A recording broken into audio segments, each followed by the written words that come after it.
अंचलवासी को मोर भूमिष्ठ प्रणाम। आज ये जो 2024 इलेक्शन परिप्रेक्षी में आपण मैंने जो संबर्धना आमको देती से उत्सव रे सभापति करुवा आम समस्त प्रिय संजय भाई जी जिलार ऑब्जर्वर एवं ये मंच में उपस्थित अच्छा आम समस्त वरिष्ठ ए माटीर जे विकास आगु नहीं श्रीयुक्त वरिष्ठ विधायक प्रफुल्ल सामल महोदय एवं आमर ये उपस्थित अच्छा भद्रकर सांसद श्रीमती मंजुलता मंडल सहित मंच उपस्थित था समस्त अतिथिवृंद एवं समस्त ये अंचलवासी आज प्रफुल्लाई कहवा पूर्व आखि छल छल हो से कही पारे ना आप कहले बणो तू आगे कही सार मु कहि यहीठू आपण मैंने जापे आपण सहित प्रफुल्ल भाई कि संपर्क जो संपर्क जोग सी आज आप दी पद कथा भी कही पारे ना बसी पड़े सी आपण हृदय अच्छा आपण मैंने हृदय भितर अच्छा आज ये जो संपर्क तो करेंगे मोर पुओ परी जी हूँ बणु मल्लिक जहाँ को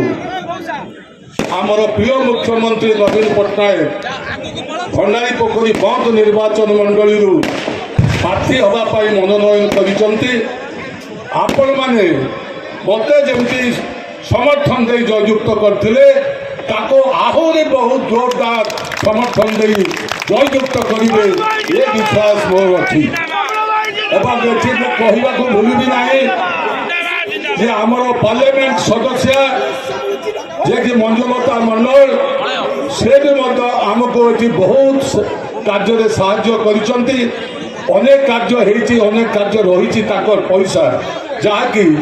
बणुबाबू निर्वाचित होकर आसला पर से कार्य करेंगे ये बणुबाबू को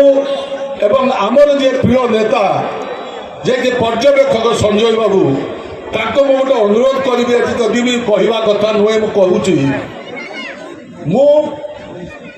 15 वर्ष भितर विभिन्न समस्या ये निर्वाचन मंडल जो थिला चेष्टा कराई समाधान करने गोटे समस्या रही जाइए आमको समाधान करने को पड़ो सी है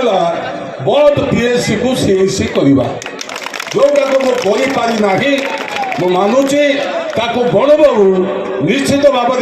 संपूर्ण करेंगे एवं आमे माने जोटा संजय बाबू को जहाँ कहले आमे एमएलए हवा मंत्री हवा बड़ कथा नुहे आज जो ओडिशार विकास जहाँ होची नवीन पट्टनायक ताकू षष्ठ थर मुख्यमंत्री करने सहित आमर विकास धारा को आहरी आगू नवा ये आमर लक्ष्य हवा उचित।